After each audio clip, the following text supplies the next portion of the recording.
Welcome to the Gray Path Podcast. In case any of you may have forgotten, as it has been a while, as always, I'm your host, Tony B. So if you're watching the video version, or even if you're listening, and you can hear, obviously you can see that I am not recording this in my regular venue. I am not in my podcast studio. I am out here in the woods. And as you guys are all aware, it's been quite a while since there's been an episode. This is officially episode 1 of season 2. And I guess this episode, I'm not going to be exploring any potential geek angle or anything like that. Instead, I'm really going to be working on just kind of filling you in on what's going on in my life, as well as what to expect in this season, where my life is currently at, that kind of stuff, and how I kind of plan to continue the Gray Path on. So, probably one of the biggest differences between season 1 and where I'm at in my life now for season 2 is that I have fully extracted myself from a prior relationship that was just incredibly toxic. I've spoken about it a lot in season 1. If you're not familiar with it, you of course can certainly go back. There's some really good episodes where I discuss different things. I do suggest the trilogy of episodes which focus on WandaVision, Jessica Jones, and there's another one, but I can't remember what it is. But all 3 of the episodes kind of unofficially focus on toxic situations, toxic relationships, ways to handle them, ways to learn from them, etc. So one of the big things that's definitely happened or changed since we last spoke is the full extraction from my past relationship. And by full extraction, I mean me and this person, we do not communicate in any way, shape, or form. There's no ties between us anymore. And it is for the best. Now, it's easy, of course, in any prior relationship or from anything to really go back and just start bashing the other person. And I feel that happens a lot in today's world. That is not how I view things. I believe that things that happen in our lives, they all serve to teach us things if we're aware enough or present enough or just slow down enough to listen. And I learned a lot from this toxic relationship. I learned about boundaries, violation of boundaries. I learned about manipulation. I learned a lot about mental health. I learned a lot about disorders I had never heard of. It had gotten me into therapy, which was a long time coming. It's crazy to think that, that was probably 1.5 years, 2 years ago now. And as that chapter of my life closes, I find myself a more, air quotes here, evolved man than I was in season 1, a more evolved person than I was at that period of my life, because I learned so much from what had taken place in that toxic relationship. It had opened a lot of doors. It had made me a better parent. It had taught me what it is I'm looking for in a potential partner. It had taught me what I'm not looking for in a potential partner. It was again, not to bash it or anything, it was the single most toxic relationship I had ever been in, hands down. But I learned so much from it that, I would never take it back. I would never go and change, because much like my marriage and how I am such a more evolved, again, air quotes here, evolved man or person than I was when I was married, I too have come out the other side of that much more evolved. And it took time. It's kind of why it has been so long since there's been a new episode, because I had a lot of, I don't even know what the term is, I guess air quotes here again, I had a lot of evolving to do before I could give more of myself. And what I mean by that is the Gray Path takes a lot from me. I put a lot of myself into it, and it's draining, and it's not something I can force myself to do. It's not something that I can just flip a switch and say, okay, well, new week, new episode.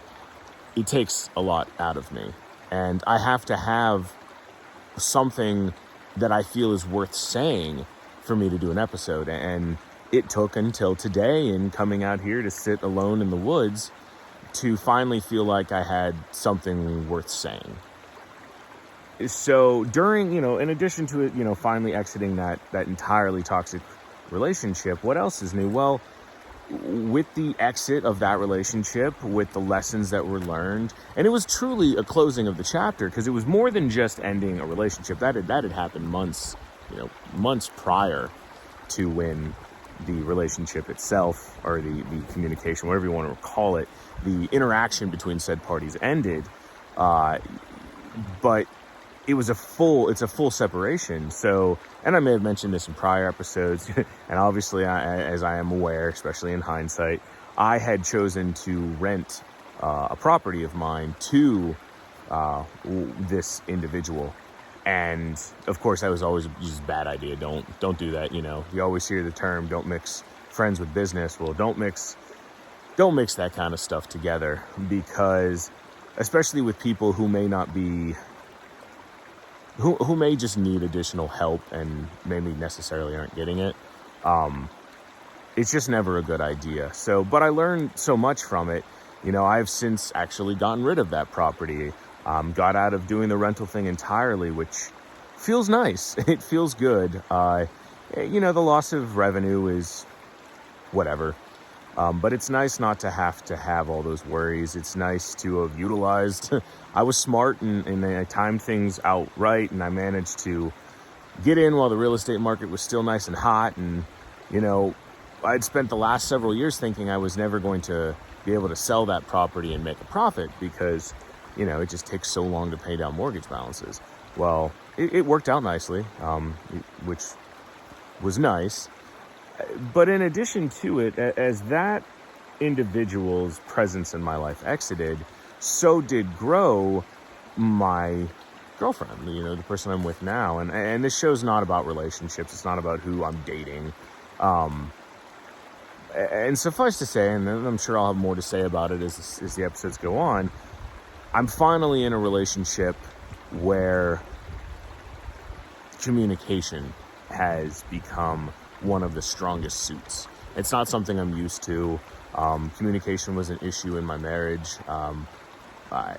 From both, calling it what it is, communication was an issue in my prior marriage, because it just was. One party had a hard time expressing. It just was an issue. And I've had issues like that in a lot of my relationships, where the other party has a hard time keeping open communication. It's nice to not have that anymore. Not that any relationship's perfect, obviously there's problems in every relationship, but I'm in a very nice place. So that's a great segue into, what else has changed in this downtime between episode 40 of season 1, and I haven't decided yet if I'm going to call this season 2 episode 1 or season 2 episode 41. Probably going to do season 2 episode 41. I just haven't decided yet. But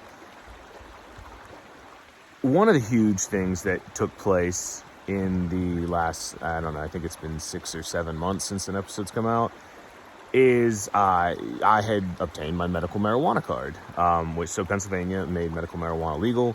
I applied for the card, got approved for it, and for the first time in my life, used marijuana, which is crazy because, so I'm 37, yes, 37, 4, 22, yeah, so I'm 32, boy, I am 37 years old, and in my 37 years, up until I had went to Jamaica for the first time, I had never experimented with drugs of any sort, marijuana, anything.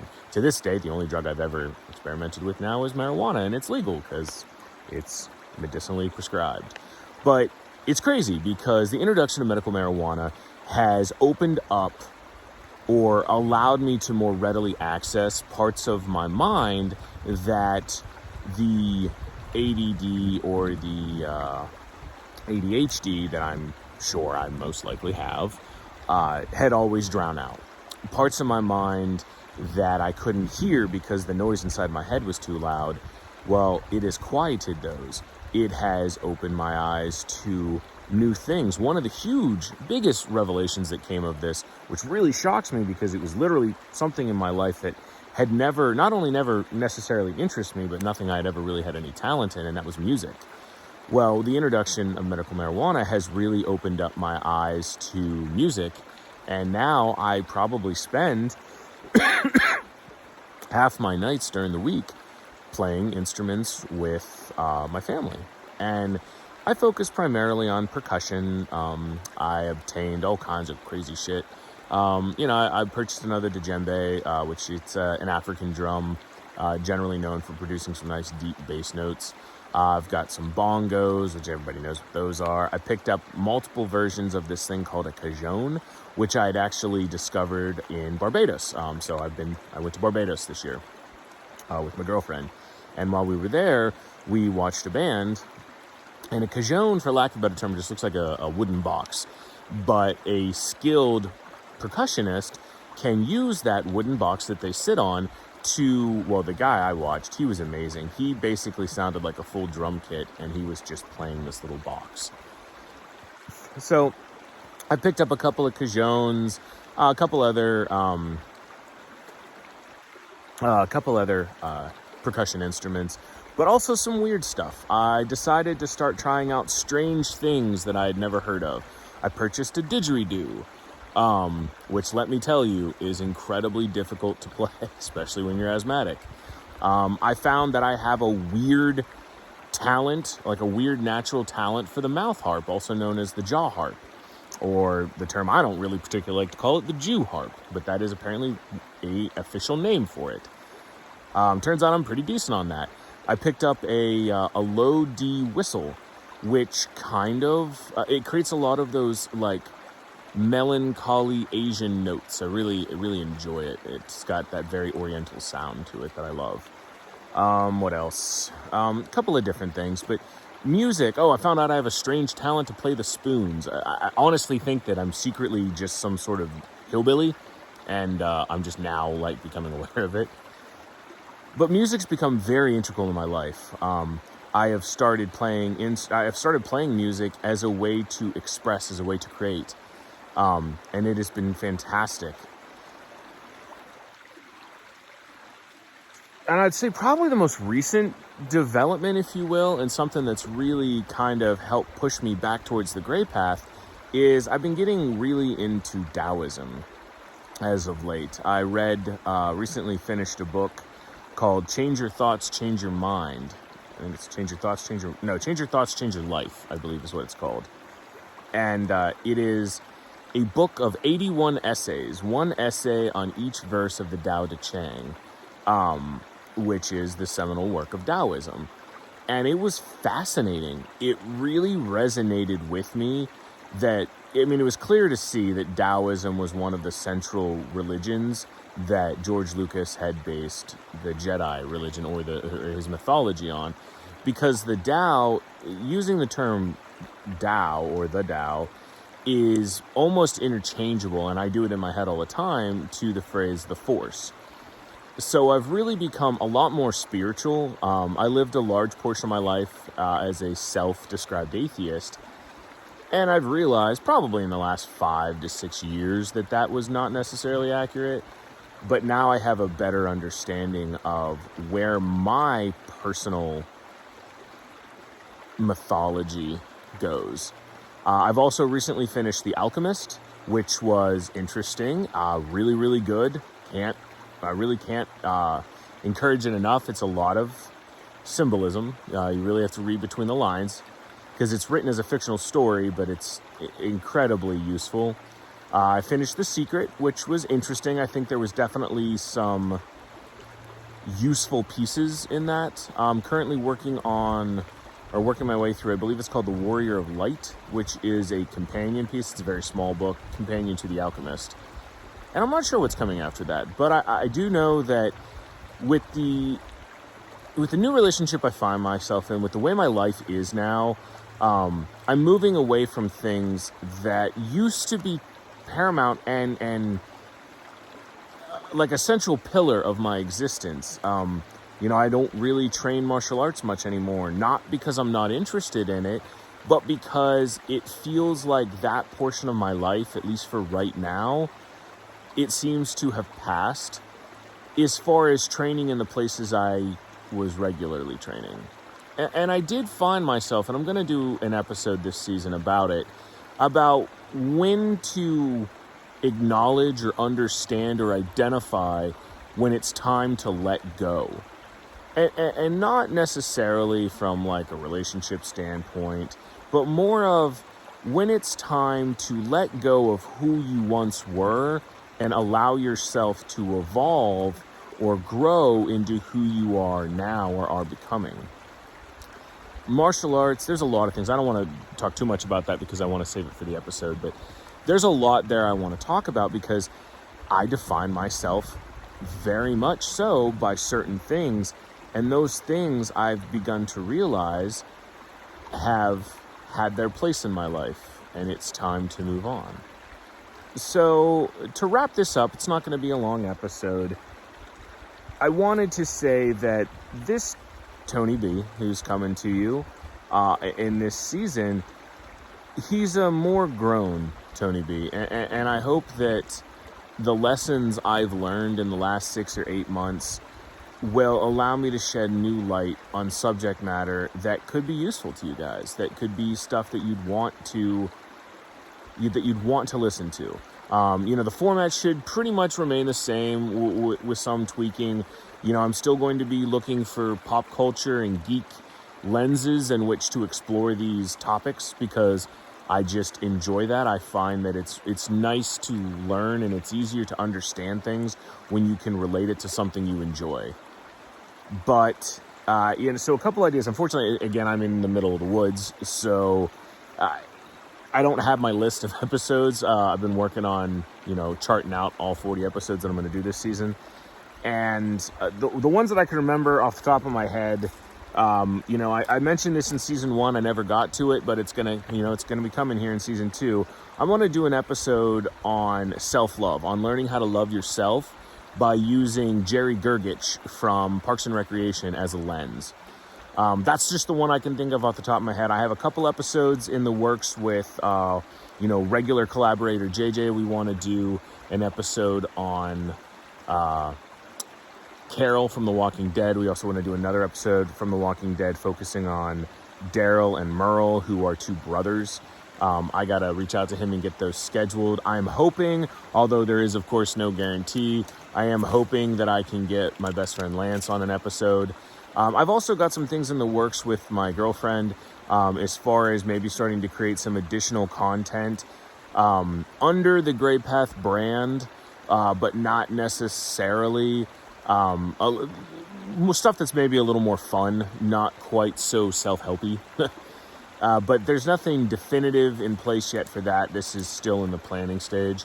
And I plan to keep you guys updated. I'm going to get back on a regular release schedule. I would love to hear feedback if you guys have any fandoms you'd like me to explore. Maybe it's something I'm aware of. Maybe it's something I need to look into. Some new fandoms that I've really touched upon recently. I've gotten into Brooklyn Nine-Nine, the show. It actually took me a while. I didn't care for it the first few episodes. It's really endearing. It's really kind of grown on me now. Tonight, because today's Sunday, tonight is the season finale of House of Dragon. I will probably... I have a few ideas of an episode to maybe focus on Daemon Targaryen from that show. And he's a very interesting character for me specifically to discuss. Let's see what else. Surprisingly, as of this recording, I have not watched Obi-Wan yet. I know I need to. I kind of want to do it by myself because it's like a spiritual thing for me. I also need to sit down and watch Andor. I've got the Bad Batch coming up I need to watch. And I'm sure from all these new fandoms, I'm sure I'm going to start being able to pull a lot more lessons. Recently got back into Magic the Gathering with my boys, which is very interesting to watch their young minds start to awaken on a game that was so integral to my youth as far as my teen years. So just a lot of fun stuff in the works. I'd love to hear from you guys. If you have any ideas, if you'd just like to chime in, start a discussion. Facebook's probably the best way to reach out to me. I do cross post over on Instagram a lot. I'm going to try to get a little bit better on getting my presence on some of the other social medias. I hate TikTok, but I might try to maybe do little videos on there. I'm not sure. I don't know. I'm kind of an old man, and it's rough to do that young whippersnapper stuff. But so anyway, I'm glad to be back. Sorry this episode was kind of rambly. It's kind of all over the place. But I'm happy to be back. I'm happy to keep this going, and I look forward to providing another season, because that's all we can really do. I mean, I want the Great Path to go on for a long time, but the next big chapter is season 2. So let's get season 2 under the way, and then we can kind of see where we go from there. All right, everybody. So I want you all to be safe out there.